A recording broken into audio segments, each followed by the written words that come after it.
Yeah. Woo. Let's go.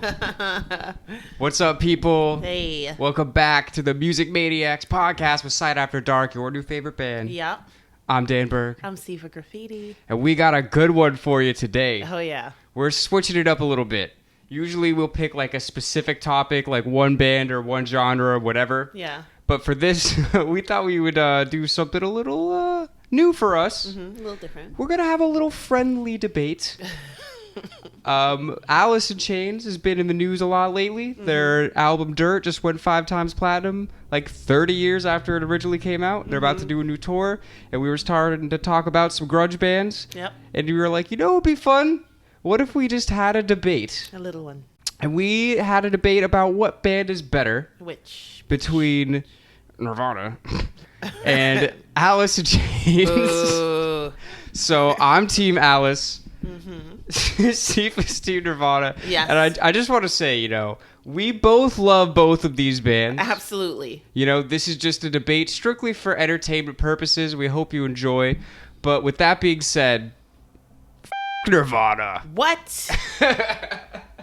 Alice in Chains. Whoa. Let's get ready to Relax.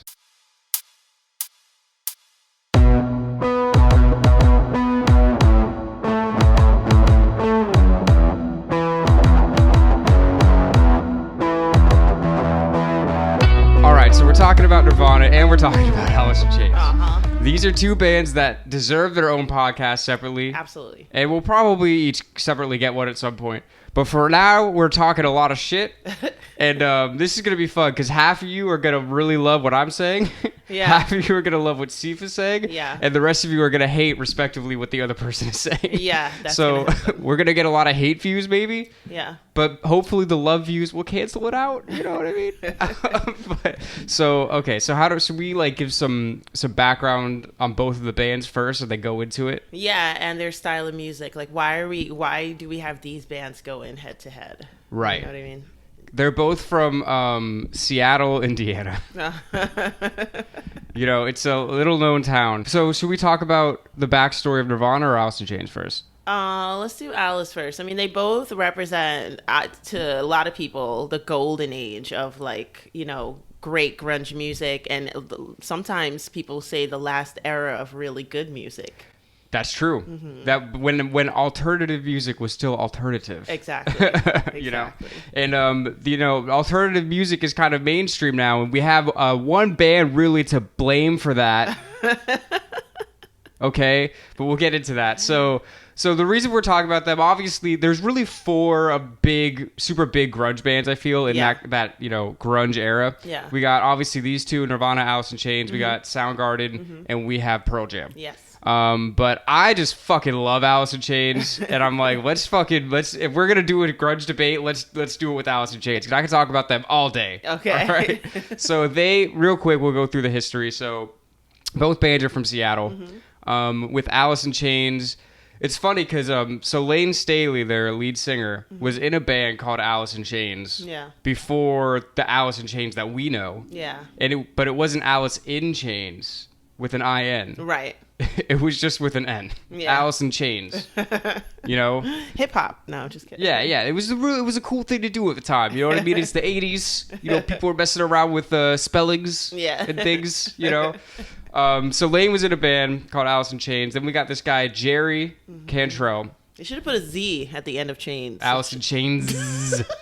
3 Z's. 3 Z's. That's the only way to do it. So Jerry. He was also living up in Washington, and he was going through a kind of a troubled time when he kind of moved up and started getting involved with Layne. Yeah. So his mom and his grandma died within 6 months of each other. Yeah. And he was obviously in kind of a bad spot in life. He was homeless. Their family house got sold. He saw Layne's band when Layne was the singer. And he was like, this guy's fucking amazing. Yeah. And then a few months or weeks later, he just happens to run into him at a party, like a house party. And there's 19 or 20 at the time, still very young. And I guess Layne heard about what was going on with Jerry in his life. And he, just being a really nice guy, he was just like, hey, I'm living in this rehearsal studio. You want to be my roommate? And Jerry's like, fuck yeah. Exactly. Like, I don't have anywhere to live, dude. Yep. 3 hots and a cot. So yeah, that's how it goes down, you know. So they're living in this rehearsal studio, and Jerry is like, I want to start a band. I want you to be the band, but Layne's like, I'm already in a band. Yeah. So fucking deal with it. do something else. Yeah. He's like, all right, well, I do have the number of a drummer that you should probably hit up. Mm-hmm. His name was Sean Kinney, and it was funny because before that. Jerry was actually auditioning for some bands with a bass player named Mike Starr. Yeah. And he hit up the drummer his number was given to him by Layne. Yeah. And he was like, yeah, we should jam. What kind of music do you want to do? And he's like, oh, I don't know. Like, I got this friend who plays bass, Mike Starr. Maybe we can get him involved, like, see what goes on. And Sean, Mr. Kinney, he was like, oh, that's interesting. Because Mike Starr is literally my best friend, and I'm dating his sister. And they're like, "Oh fuck, maybe this was supposed to happen. Who knows?" So they get together and they jam and they get together really well. And they needed a singer. Layne still wouldn't do it, right? Because he was already involved with a different band called Alice in Chains. Coincidentally. So what they did was they started auditioning really shitty singers in front of Layne just to kind of piss him off. Just to kind of send a message to be like, dude, like, you're better than all these guys, right? Right. Apparently the last person that they had audition was a male stripper. Which is just funny. And eventually Layne was just like, fuck, all right, dude, I'll be your singer. Shit. Yeah. And he was like, I'll be your singer, but you have to join this other band that I'm in or whatever, he said to Jerry. And then Layne's other band, that ended up falling apart. So then now all 4 of them are together. Yep. And they're like, well, what are we going to call this? And they were like, well, Layne's like, what if we called it Alice in Chains, like my old band, but with an actual I-N? Because they won't notice then, No, nobody's going to tell, but we're going to know. Exactly. It's like Clark Kent with the glasses. It's a big difference. It's a very big difference. So he actually had to ask his old bandmates for permission to use the name. Yeah. As you should. That's the right thing to do. Yeah. But yeah, so they get together and they're just fucking awesome. Jerry's a great songwriter, great guitarist. They're all great at their instruments. Layne has a fucking amazing voice. They get signed. They put out their first album, Facelift. Does really well. After that, this other band that we might have to talk about later, they put out an album that makes the whole kind of Seattle scene like way more prominent. Then Alice in Chains puts out an album called Dirt, which is way bigger because now the whole alternative thing is just like more mainstream, and they just keep putting shit out. They put out the Jar of Flies, which becomes the first EP ever to be number 1 on the charts. Unfortunately, Layne is getting super addicted to heroin at the time. Yeah. And after another album, he just kind of... Yeah. And he never really comes back. No. He passed away very young, unfortunately. But Alice in Chains continued. Fuck, why am I blanking on the new singer's name right now? Not gonna tell you in this debate. You tell me at home, people. William Duvall. Yeah. Yeah. Ha. What's up? What do you got to say to now? Yeah. I knew you'd get it at some point. So he comes back, and then they're still making music. They're still around. Okay, so that's Alice in Chains. Yeah. Okay, so tell me about whatever fucking band you were talking about. I am talking about the great Nirvana. All right. Which didn't have 4, has 3 guys, because that's all you need to make a great band and an everlasting impact on the rock and roll culture in America and across the world. 3, not 4. Take that, Beatles and Alice in Chains. All right. So how dare you? Continue, please. All right. So I'll start with Kurt and Chris, who became friends around high school because Chris was involved with music and was playing bass like upstairs, just messing around in his house. And Kurt had been friends with Chris' brother, Robert, his little brother, Robert. And one day they were hanging out at the house and stuff. And Kurt hears Chris playing upstairs. And he's just like, what's that going on up there? And he's like, oh, that's just my brother, Chris, the best bassist you've ever heard. But you won't know until a couple of years from now. He said that. Did he really say that? These are facts. No, I'm just kidding. I was like, wait. There's no way that really happened. Why did that not happen? Chris, best bass player. Best bass player. Yeah, we'll talk about that a little later. But keep going, please. And Kurt's like, well, yeah, what's that going on up there and stuff? And he's like, yeah, that's my brother. So Kurt, of course, became really interested. And Kurt had a demo tape, because that's what you do back in the days, in the 80s. You get your demo tape, gives it to Chris. And Chris thinks Kurt is cool and all. And Chris is like playing like he's a big record exec. So he's like, I'll listen to it. So, well, you know what the name of his band at the time? Tell us. Fecal Matter. Yes, Kurt's band was Fecal Matter. Because it was shitty. Sorry, I love you, Kurt. And he's like, hey, don't haunt me. I could totally see that though, because that's the setting, like the late 80s, early 90s, not early 90s yet, but it was the late 80s, but it's around that time because the decade's turning. And he's like, yeah, man, you want to listen to my band Fecal Matter? You know, and I could see you taking that with a straight face. Yeah. You know, just being like, oh yeah, I'll listen to it. I honestly could see that. What a good band name. Exactly. So months and months go by and Chris does not listen to this demo tape at all. And then he finally does listen to it and he's like, holy shit. He's like, this kid Kurt is pretty good. So he's like, you know what? We should do something musically. Let's get together. So they formed Creedence Clearwater cover band. Kurt and Chris did, where Kurt played drums, because that's what all geniuses do before they become lead singers and lead guitarists. Shout out to Stevie Wonder and Frank Zappa. So Kurt was drumming and Chris was singing all of the Fogerty songs, which, I mean, I gotta hear myself. I mean, this probably was awesome. Yeah, I want to hear what Chris' voice is like. Yeah. I see a man. You know what I can say for sure? It's not as good as Layne's. It's better. So they're like, Chris, your voice is just too good. It's better than this guy that could be called Layne Staley. So we don't want you to sing and outshine Layne. So we're going to have, no, I'm just kidding, everybody. Please be patient with all my fake stories that I throw into real stories. No. It's fun for me to do these things. No, I'm calling you out every time. So, yeah, I mean, you know, they mill along and, you know, they go through kind of phases. You know, they do the little punk stuff from here to there. You know, they've kind of starting a little bit to get their own sound. They're done with the Creedence and they need to get a drummer. They get their first drummer and they honestly go through a slew of drummers until they get to Dave Grohl, who... Never heard of him. You may or may not have heard of this guy. But they get into Dave Grohl and then they form their band, which wasn't Nirvana yet. They start playing. They haven't called it that yet, but they're starting to get their buzz along too. And they put out their first album, which does okay. This is called Bleach. Well, Dave wasn't with them for Bleach. No, Dave wasn't with them for Bleach. Yeah. Okay, sorry. My bad. No, sorry, everybody. I'm just trying to throw her off on purpose. Can you tell? I think Dave was the original drummer. He was. No, just kidding. It was somebody by the initials of A.B. We'll just put him like that. Antonio Brown? No.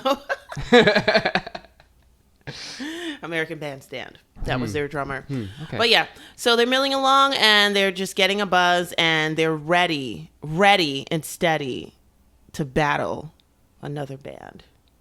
In a debate Soundgarden. 30 years later. Yeah. That's what they said. They were like, we got to do good because they're going to be these two guys from Brooklyn. These kids, they're going to be doing some debating on us, and we've really, really got to set trends. We've got to go astronomical on this shit. We got to show out now. Yeah.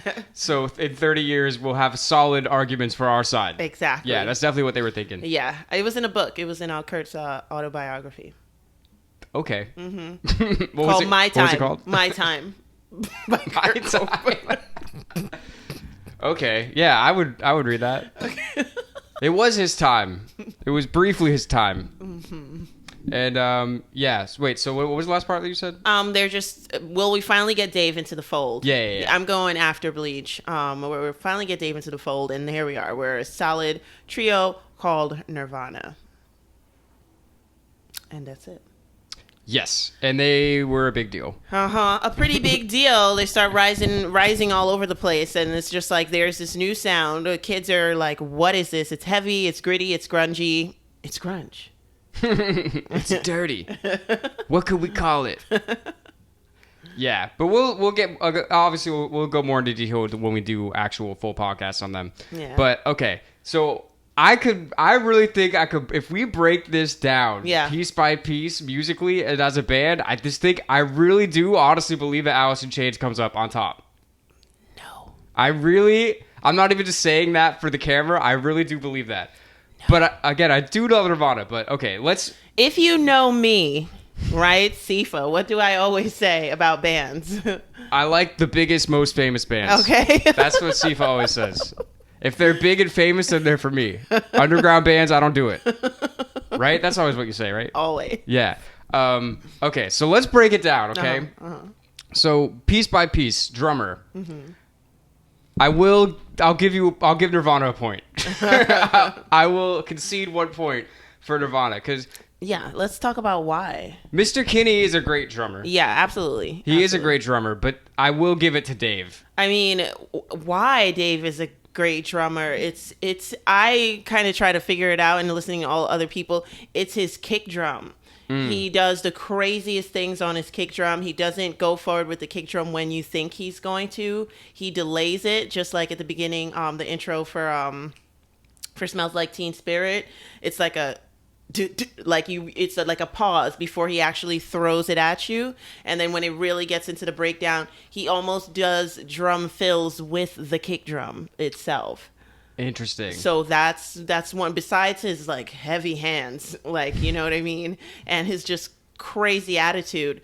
That is one of the reasons. It's like he plays the kick drum as if it's two sticks on a drum. That is honestly a really interesting point that I never thought about, and I'm going to give that one to you. Nirvana wins. Reluctantly. Podcast over. Peace. I wish we had a poster board we could mark points for each band. We should animate one of our Funkos and have them walk over and be like, that would be so cute. If only we had a Cobain and a Jerry. That'd be so cute. And they could be fighting each other. Okay, so point one for Nirvana drums. Yeah. Let's talk about the bass. Oh man. All right. Let me put it to you like this. Let me say it like this, people. Nobody listens to Nirvana for the bass. Is that fair or is that fair? Can I say that? The bass is a leader in so many Nirvana songs. The bass is copying Kurt in every song. And look, Chris seems like a great guy. He seems like a lovely person. I don't think he's that great of a bass player. These are the things you tell people when you're about to fire them. I think you're a great person. You're doing a great job. You know, I like the improvement that you've shown, but I don't think it's going to work out. No. This is what I realized. I was thinking about this. The bass in Nirvana is like the drums in AC/DC. Okay. It does what it has to do. Right. It holds it down. Yeah. I've never been listening to Have you ever heard anyone listening to a Nirvana song and they'd be like, oh, but that bass line, though? No, but the bass lines are very memorable, though. I was going to say quintessentially. No, I was going to say they're so memorable. You know, you remember them with the song, you know what I mean? And you can just kind of hum them and people will know exactly where you're humming from. But I feel like it's basically just the rhythm guitar part. Is it not? Because to be fair, so it is a 3-person band. So yes. I feel like the bass has to be a little more steady. Yeah. Because there's only, you have one person playing guitar and singing. So he has to be very, on the chords. Yeah. And I feel like the bass has to kind of hold it down like that. You know what I mean? I'm going to split Kurt in two here because Kurt wrote about 99% of the Nevermind album. Mm-hmm. So he basically told Chris what to do. So Kurt is the bassist here. So Chris gets a point because Kurt is the bassist and Kurt is blanketing. So Kurt gets a point. Chris doesn't get a point. Nirvana gets the point. No. No, and you're proving me right. It's literally think about what you just said. Wait, hold on. Think about what you just said. Don't think about it, people. Just go with it. You said that Kurt wrote 99% of the songs. Yes. That, in my opinion, is a point for Alice in Chains as a band, as a collective, because more of them are involved with the songwriting. Yeah. Whereas Nirvana is really Kurt Cobain's musical vision that he needs people to help create. Who remembers Mike Starr? Nobody. Nobody. No one knows who that guy is. R.I.P. to Martin Starr. What kind of last name is that? You think you're going to be famous? Anyway. We're going to play this game? What kind of name is Novoselic? He's Croatian. Okay. Born in Compton. Is your bassist born in Compton? I don't know where he was born. I'm going to go with... You give us that Alice in Chains name. I think he was born in East New York. No. So, okay. Bass. But I think... And I'm not saying that people listen to Alice in Chains for the bass. Right. But I do think that the notes that he hits in the songs do make more of an impact as far as different, like, harmonic structures in the song. Like, I feel like the notes that he hits add more to the overall vibe of the song than the bass, which is pretty much following the rhythm guitar. And I really do mean that. I'm not saying that to be... We call this malarkey here in Brooklyn. Y'all tell us this. See, this is going to be fun about this, because I want to hear from you guys in the comments. I want to hear both sides. I want to hear what you agree with, what you disagree with.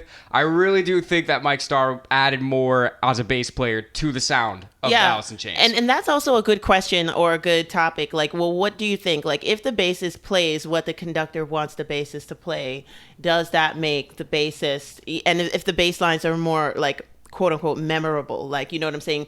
I don't want to say mainstream, but more famous, more well known, right? Does this make it a better band as opposed to some other guy who decides to just go here, there, and just try to make you feel good when you're hearing a song for like 3 minutes and then forget all about him and then go put on Nirvana? Yeah, who cares about what a song makes you feel like? Right. Nobody cares about music and how it makes you feel. No one. Nobody's ever cared about that. All right. So just let us know which is better, okay? Okay. Okay. So point for Alice in Chains. And so then now we can talk about the guitar and the vocals. Yeah. Which, as you may know, in Nirvana is one person. And in Alice in Chains is two people. Point. Nirvana. Debatable. Everything is debatable today on this podcast. Because, okay, obviously Kurt is great. I think he's probably the most talented single person in the grunge era. Because he's playing the guitar, he's singing, he has a great voice, and he's writing the songs.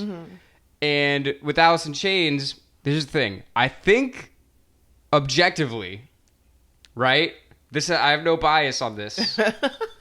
I think that Jerry is a better guitar player. Okay. Okay? Can we get that point? Give me that point, people. Okay. I think that Jerry is a better guitar player. Yeah. And I think that Layne is a better singer. But they're two different people. Yeah. Right?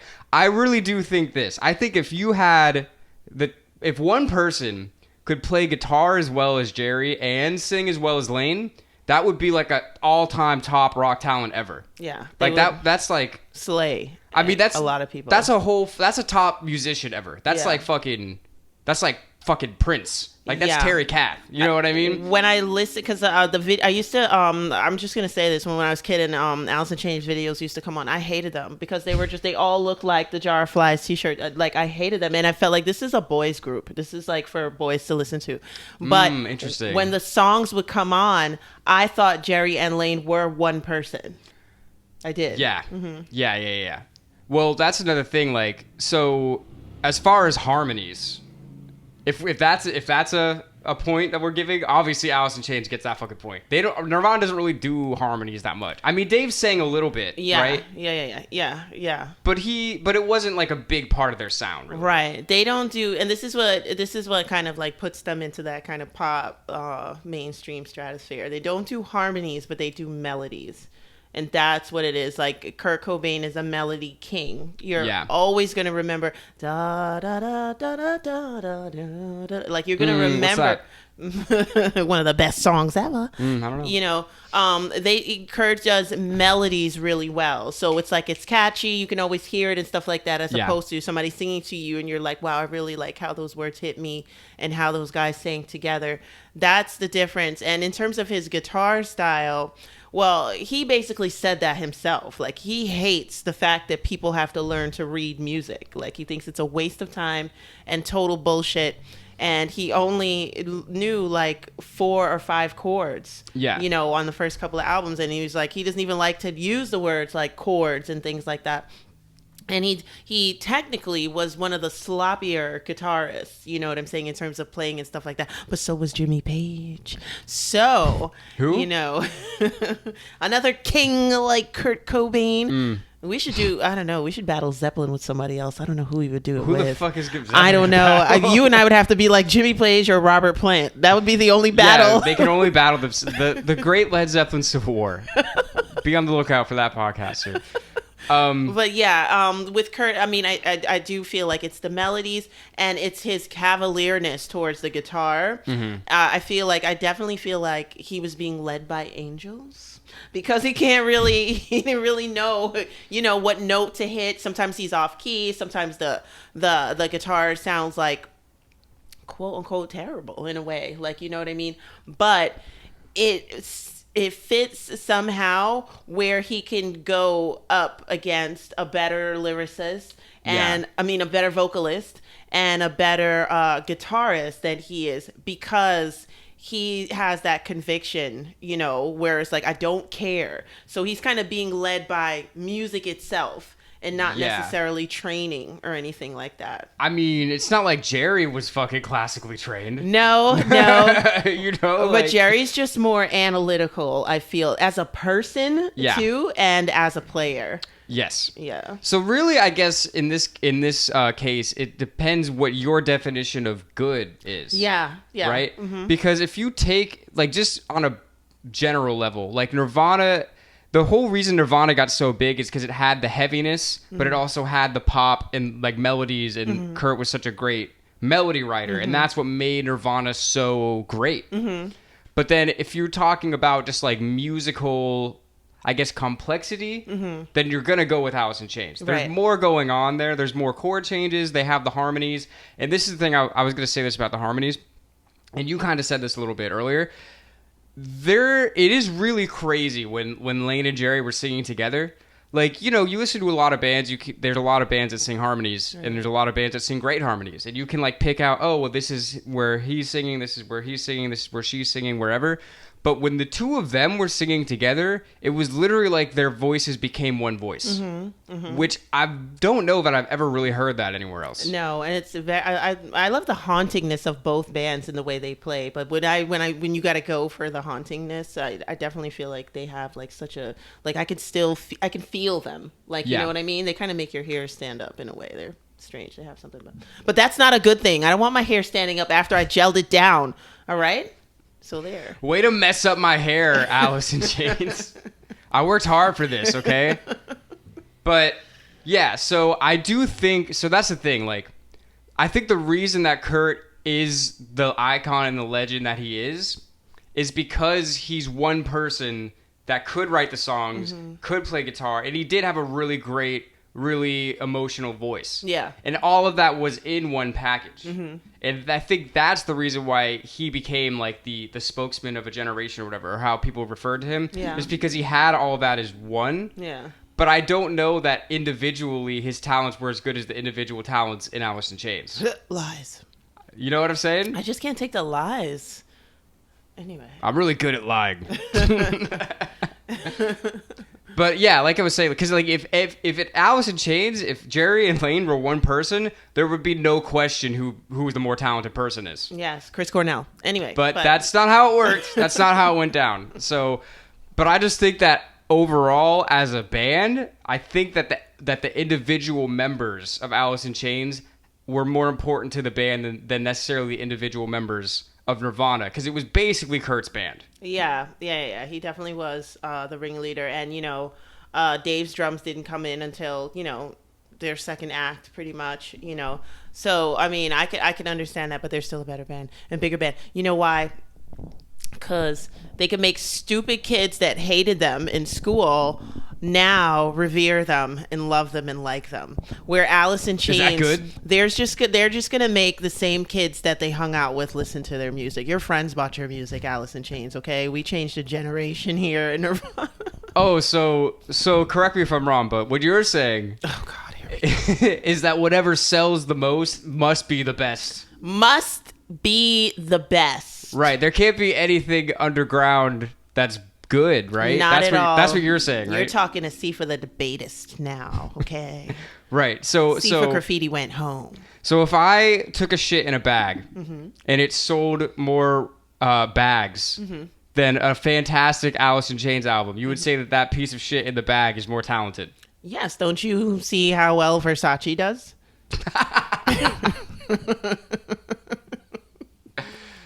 Wow, I didn't expect that. That was good. Okay. One Versace point for Nirvana. But it was funny because I was telling my friend that we were gonna do this, and he was like, "I'm not really I don't know much about Alice in Chains, but I'm gonna go with Nirvana because they sell more." That's right. And I'm like, "You fuck, That's the you ticket. poser fuck, you don't know shit, dude." But and then okay, so let's back up here. Let's back up. The thing about grunge that was interesting is that it was kind of a melding between metal and punk. Yeah. And where the different grunge bands kind of fell in different spectrums in between metal and punk, I feel. Yeah, and they should have just called it like pedal music instead. Pedal music. You have to have like a whole bunch of guitar pedals or you can't even call yourself in the genre. You know what I mean? At all. So Nirvana, I always thought was a lot closer to the punk side of things. Yeah, definitely. Which I love punk music. I respect punk music, but it is simpler music. Yeah. And Alice in Chains is definitely heavier towards the metal side. Yeah. Simple's good.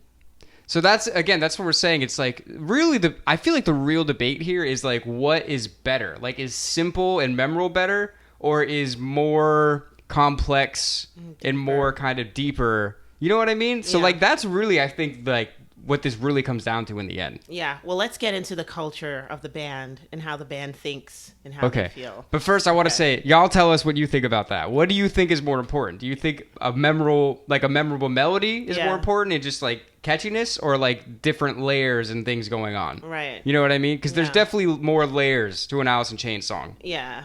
Can we agree? So you say. Can we agree? Mm-hmm. No? Oh, okay. Well, what do you people think? Mm-hmm. Do you agree? Some simple layers are really good. Have you ever had peanut butter and jelly? Nope. Well, you're missing out. Just like you're missing out on Nirvana. I've never even heard of that.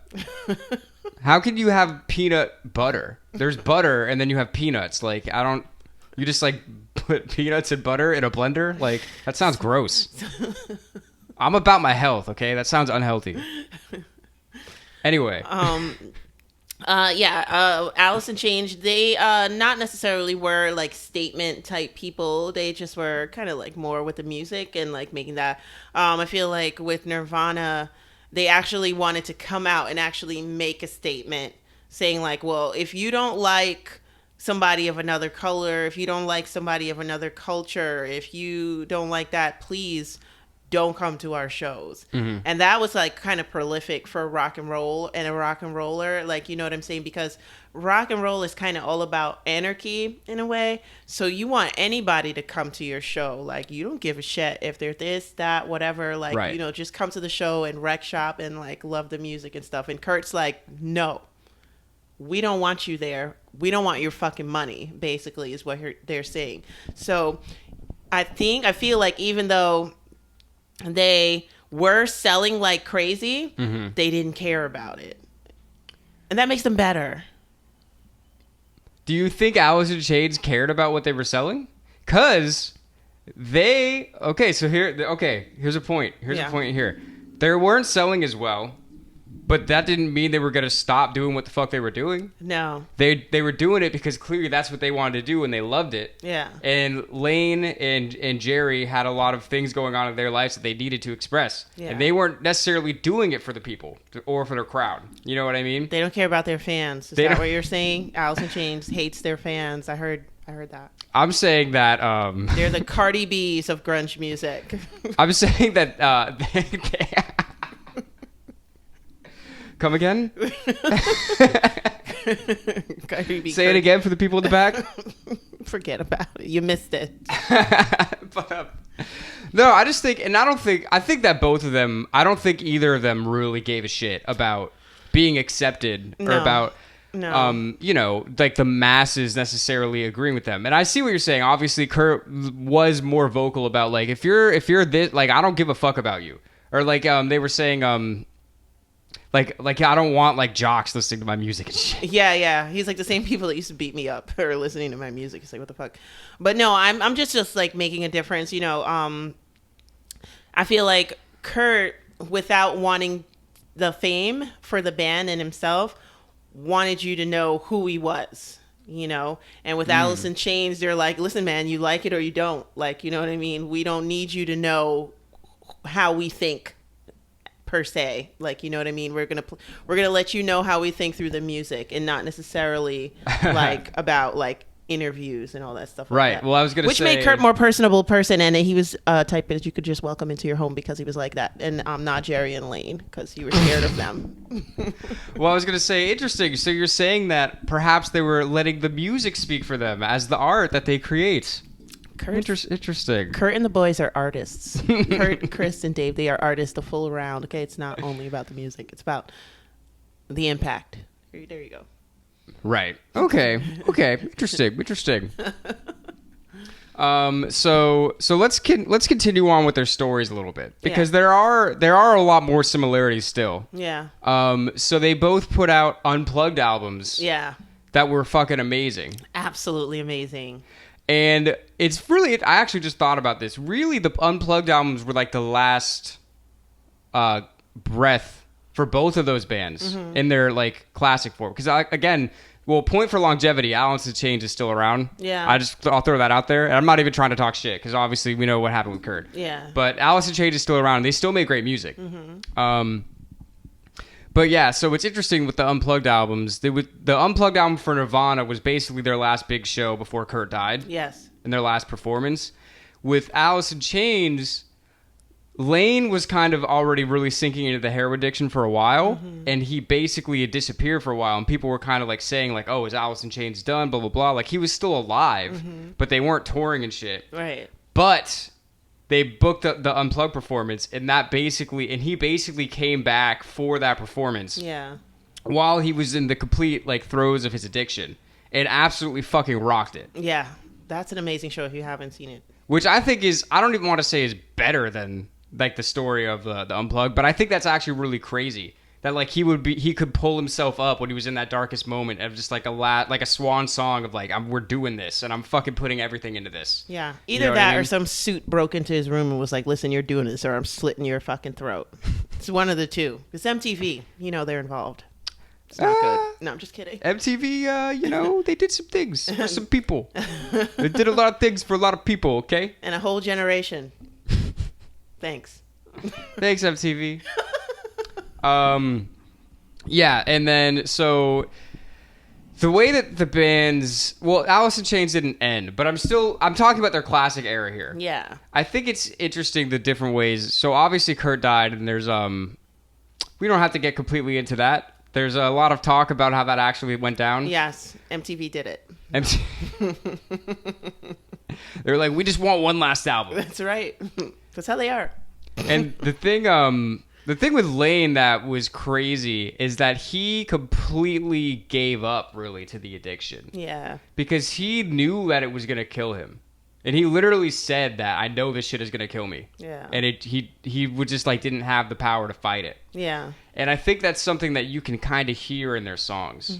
Like you can hear that desperation just as much as you can hear it in any Nirvana song, I think. Yeah. You know what I mean? I think so too. That's definitely a similarity, a sad similarity, but it does happen, you know. And I mean, Kurt didn't give in to his drug addiction, but if, you know, he did die the way everyone says he died, he did give into something as well. You know what I mean? He just could not take the fame anymore, and so he decided that he's just had enough of it, and like whatever pain he was going through as well, he's had enough of that too. So that's kind of similar. Yeah, so these bands are really actually very similar, but it's fun to talk shit. Yeah. I want to know, how many covers did Alice in Chains do? Did they do any? Because if you don't do covers, you're not a good band. And if you don't make a cover your own, you're not a good band. I think Nirvana just wins for The Man Who Sold the World, covered by David Bellion. Is that a category we're doing? Best cover song? Yes, best covers. And Lead Belly. Where'd you sleep last night? Pull them out. Where are they? Where are the AIC covers? They're somewhere. Not on the top of my head right now, but no, they just killed it. I just think that the depth of I think that the depth of the sound of Alice in Chains is way more impressive in a way. Impressive, as in, because I can really take hold of this. Impressive as in making like a literal impression, because like I say, like every time I think of Alice in Chains, like I can feel them, right? Like it's like the weirdest thing. I actually feel them in my ears, right? But when I think of Nirvana, it's more like I'm like up to get, like, it's kind of like a pop reaction, I'm like up to get peppy. I feel like an Alice in Chains song, it's more of a soundscape in a way. Yeah. Like you can really just like kind of lose yourself into it. Yeah. Where Nirvana's kind of like, let's go. Yeah. Let's get up. Let's go. Yeah. So that's another question. It's like, again, there's really no right or wrong in this. We're just doing this for fun. But it's like, what do you guys think? Like, when you listen to music, like, are you listening to it to like get energized, to be in a certain mood, or are you trying to like relax and be like contemplative? You know what I mean? Are you trying to like put yourself in the vibe of the artist? You know what I mean? Like how do you experience the music, I guess is what I'm trying to say. Right. Yeah, that's a good question. Because that is really another huge difference. Well, no, I'm just kidding. Oh, you're not asking me? Oh. No, we're enemies during this podcast. Right? But it's just, I don't know. I just think this is a really fascinating topic because they are so similar, but they are so different at the same time. Yeah. Like if you were talking about a band that was two bands that were more similar, you couldn't really do this argument. Yeah. You know what I mean? Mm-hmm. But they are just similar enough and just in the same era that we can actually say, like, I don't know, this is kind of better than what they do at this point, but they kind of have them on this, blah, blah, blah, blah, blah. Right. Where it's like, I don't know. I don't know if I could do this for a Soundgarden versus a Pearl Jam. Probably. Oh, that would you know be what so I mean? hard. Yeah. This would be more difficult. Yeah, they are very similar. They even sing similarly, Eddie and Chris. So. I will say, though, I think that if we're talking about the main grunge bands, I do think that Chris is probably the best vocalist. Yes. I think he wins for voice. Yeah, I feel like Chris is the combination of Layne and Jerry. Like, you know what I mean? But he doesn't play guitar as well. No. Or didn't, sorry. That's true. R.I.P. to Chris. Fuck, Yeah. Everybody's dead. This is depressing. We're going to die. We're going to die after this podcast. Fuck. And you can immortalize us. This is our, you know how everybody had their last grasp as they're unplugged? Yeah. This is ours. Yeah. But, I don't know. So Chris definitely wins for that as far as the overall grunge scene. But I think Jerry might be the best guitarist of that whole scene. Well, yeah. I mean, I got to give it to him in terms of, like, technicality and, like, I don't know, a lot of feel. Like, I feel like Jerry's one of those people who writes a song, it's for himself first. Right. And, like, Kurt writes it for, I got to make this melody. I got to figure out what this melody is going to be. Like, right. It's kind of like that, so it's just So you're saying Jerry's more of an artist? No, I'm just saying how people approach their songwriting skills differently, okay? Because you can fill a whole album with songs just for you and songs just for the melody. Right. Well, but that's the thing that's interesting about music is, like, when you're making art for you and then what resonates with the people. Mm-hmm. You know what I mean? Like, what is it that you're doing that is so resonant to a lot of people? And that's something that, again, these bands share, is that these songwriters are writing about their pain and their experiences, and that's why people kind of gravitated towards them so much. Yeah. Because people in their life that were also going through addiction or whatever, they could hear these songs and be like, oh, like, these people know what I'm going through. Yeah. I mean, I could definitely say, like, when you're a kid, you think about the other states and stuff and all the things that make states famous that you see on TV or whatever. But around the grunge era, definitely had me say, like, whoa, Seattle's fucked up. It's just raining all the time. Nobody's happy. Right? It's like, whoa. That's actually really funny. I didn't even think about that. Do you think that if Alice in Chains in Seattle were from like somewhere sunny, that they would be happier music? Probably. I think so. I don't know. I definitely think so. Like if they were from L.A.? No, I couldn't even imagine. It would probably be wilder. If they were from L.A., they'd be like freaking like Motley Crue. Like, you know what I mean? Like, they'd just be wild. Let me go with San Diego instead, because LA, I just couldn't imagine. LA is just too Hollywood for both of them. Yes. Like, there's just no fucking way. Yeah, for sure. Yeah, they would have to be somewhere north of California, like Washington State. But, okay, so let me think. So what other aspects of these bands should we go over? So I think it is hard. Honestly, I think it's hard to say who sings better between Layne and Kurt. Because Kurt is a really good singer, but there's something about Layne's voice that's really hard to quantify. Yeah. You know what I mean? Like, yeah. I don't know. There is some, you keep using the word haunting, and it really does. Sometimes, especially now since they died, sometimes it feels like listening to a ghost sing to you. Yeah. Which is really crazy. Yeah. Even when I would watch him on stage, I would feel, I'm talking about Layne here, I would feel like I don't know what I'm looking at or who I'm looking at. Like, right. I not like he wasn't impacting me, like not like I was confused, but I was just trying to figure out what I'm looking at. Like, you know what I mean? Do you think that would make you more interested in like what's happening? Like, it's more of a mystery versus, like you said, Kurt, like you kind of know who he is more. Yes. So you know what I mean? So like, it's just another thing. It's just like, what do you think is better? Right. Yeah. Because I can even say, because I'm thinking about the Unplugged performances too, and then when Kurt came out, Kurt Cobain in the house. When Kurt came out in that green sweater, it was just like, it's like a friend in a way. You're like, what is he wearing today? Like, because it's like a total Salvation Army like grandma sweater that he had on, and you're just like, you know what you're looking at. You know what I'm saying? He's kind of like tongue in cheek, but at the same time he keeps it morbid, so you would have to really get into him to know. But with Layne, it's like a mystery, always. Yeah, and that's interesting because I think Jerry is less of a mystery. Right. I didn't even really think about that until now. Yeah, and I used to think Jerry was the leader because like he's not a mystery, like, Well, he kind of is the leader, right? Yeah, well, definitely, yeah. I mean, and he wrote most of his songs, but Layne also wrote which I think that's another point, right? Songwriting.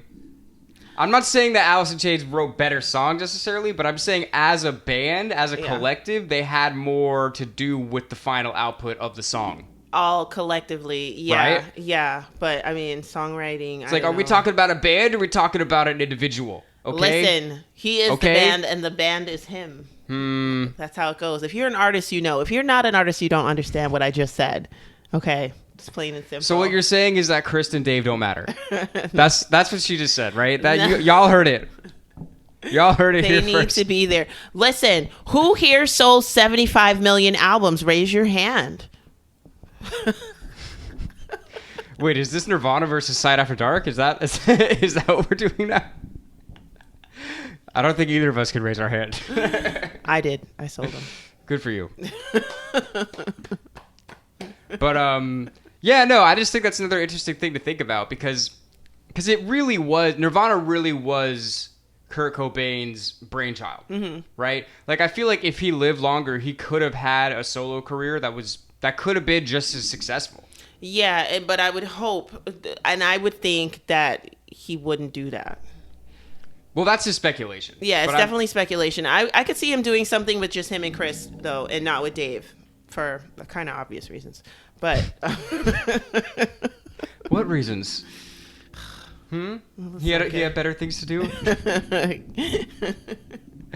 But no, I'm just saying, like, as a band and as a collective, I do want to give Alice in Chains a point for that because I feel like they're more of a band that's, we always say this, like somebody that's more than the sum of their parts. Yeah. Where I feel like in Nirvana, obviously it's great, but you know what Chris is bringing to the table. You know what Dave is doing, and you know that Kurt is doing the heavy lifting. Yeah, but the thing with Dave is, like, you don't always know what Dave is doing. I feel like Dave is very essential in the songwriting as well, because the songs wouldn't have that much life to like Kurt's words and like whatever melody he wanted to do without Dave. Like I feel like you have to put in Dave for the songwriting. You can't really exclude him. Did he really write that many songs though? Who, Kurt? No, Dave. No, Dave didn't write a lot of songs. I'm talking about the way he approached the drums on the music. Because you can't tell a drummer like that what to do. Yeah, you could tell him you want it at a certain tempo and stuff like that. But that drummer, like that guy, Dave Grohl, he made those songs as well. Yeah, absolutely. And I mean, look, we already gave him the point for drumming. Okay, he gets it for songwriting too. I don't know. I'm not so sure about that one. I don't know. Because then again, you think about like Layne and Jerry as a songwriting partnership. Yeah. Had a lot more impact on the final sound of the songs than I would say probably that Dave had with Kurt. Because Kurt had most of the vision of what the songs are going to be. Yeah. You know, obviously Dave is going to add more life to it. And he's going to bring the song up a certain level. Yeah. But as far as the actual like the genesis of the song. Yeah. Like the idea of where the song came from. Yeah. I feel like Alice in Chains as a collective had more to do with that. Well, Genesis is the beginning of a book, okay? What about the Exodus and the revelation of the song? The Dave part. What about that? The Exodus? What about the Exodus? What about the Proverbs? No, I'm just kidding. Dave is Moses. And he led the song. He parted the sea and led the song out of Egypt. Yes, he did. And that's why we love him to this day. Yeah, I mean, I just have to put him in there. And honestly, because if his drums weren't in there, I don't think the song could be great, but it wouldn't be as like huge. And I'm not talking about huge in terms of sales and in terms of like global impact. I'm talking about fullness and hugeness, just bigness of the song. What the song makes you want to do when you first hear it has everything. And it has a lot to do with the drums, more than 50%. I feel 100% as far as the sound. But is that the same as songwriting though? Because let me throw an example at you. Mm-hmm. Think about "Beat It" by Michael Jackson. Yeah. Somebody came in and played a guitar solo on that song. Yeah. By the name of Eddie Van Halen. Mm-hmm. And clearly the song is better because of that. Yeah. But is he a songwriter of that song because of that? He gets a credit. Did he? I don't even think he did. He should get, well, because they didn't want anybody to know that he was on it. But you see what I'm saying though? Yeah. Because obviously the solo made the whole song way better, but he didn't create the song. Right. Like the template, the canvas of the song was already there. Okay, you want to give him a songwriting credit. Let's just go into production then. What about the production credit? Wait. Nirvana wins for production. Did they produce the shit? I don't know. Nirvana Geffen produced it. Shout out to Geffen. Shout out to the Geffen Records. And who's Alice in Chains even signed to? Warner? I could have sworn I saw a Geffen logo for them too. Were they also Geffen? I could have sworn I've seen that, but don't quote me on that. But I feel like Geffen was everywhere, and I feel like he was there. This is the thing. This podcast is actually sponsored by Geffen Records, and this whole thing is just an elaborate ruse to sell more albums for both of them, so that we can get more money from Geffen Records. Exactly. Thanks, Uncle Dave. So yeah, so we just wanted to be transparent and upfront about that. But I don't know. At the end of the day, it's like we're saying, like this is all objective. Yeah. Obviously, we're just talking shit. We're having a good time, but it's really impossible to say who is better. I mean, that's all music, really. Yeah. But it's a fun thing to talk about because with the whole grunge thing, to be honest, it's kind of annoying how we have to think of these bands together. Yeah. Because they don't. The only thing is they came from the same city around the same time. Mm-hmm. Like if they didn't, like if Alice in Chains came from fucking Chicago, we wouldn't be talking about this. Yeah. And it's like, it kind of makes you think, is this just like a media thing? You know what I mean? Possibly, because back in those days, you could easily love Alice in Chains and hate Nirvana. Like, absolutely abhor them. Like, there was a division between who liked what and what. And now, like you're saying, now we kind of like, oh, yeah, I listen to grunge. I listen to Nirvana and Alice in Chains. Yeah. And back then, it wasn't as easy as that, Yeah. So yeah, I know what you're saying. I blame the media too. I blame MTV. Let's keep blaming them. Damn it, MTV. Yeah. I don't know. It's just such a weird thing because everybody always tries to put music into boxes. Mm-hmm. And I feel like the artists, I mean, they shouldn't ever really think of themselves in the box. Right. They shouldn't think of themselves as a man in the box. Enough, all right? Yeah. You know what I mean? So I don't know. It's just an interesting thing. Like it obviously, this all comes down to preference. Mm-hmm. You know, obviously, like we said at the beginning, we both love both of these bands. Right.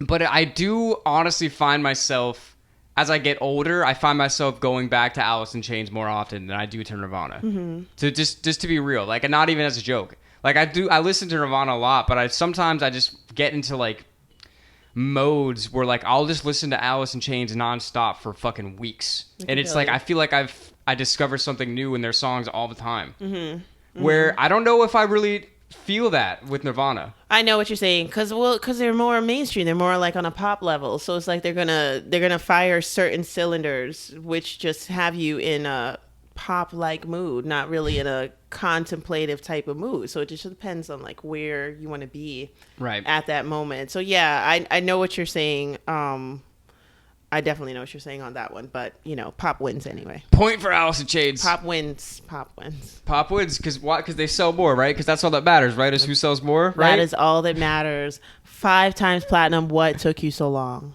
No. That is funny, though. That is so dope, though, that they could put out a record 30 years ago and it just goes 5 times platinum now. Yeah. That means people are still into it. And it's not fad. Yeah. You know what I mean? And honestly, I'm just saying, just to be fair, you don't really need to mention how many times you went platinum if you're the first EP ever to, you know what I mean? Yeah. Like that, you've already made your historical mark. So you're okay. You know what made me laugh? This just happened that they hit 5 times platinum on that album. And somebody was like, finally they get their due.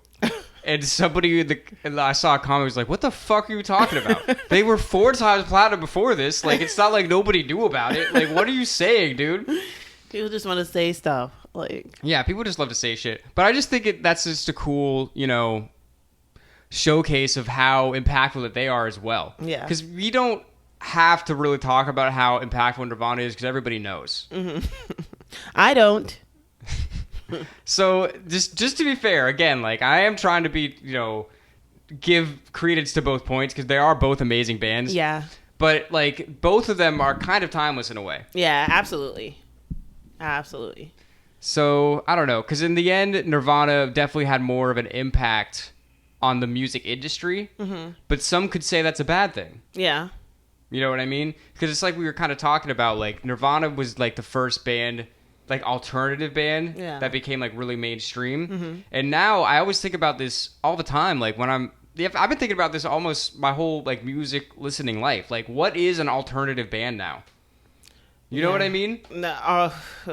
Like anything could be pop. Like what is alternative? Like anything ever since Nirvana, like it's all rock music. You know what I mean? Yeah. Alternative bands now are bands that aren't corporate or aren't on a corporate trajectory.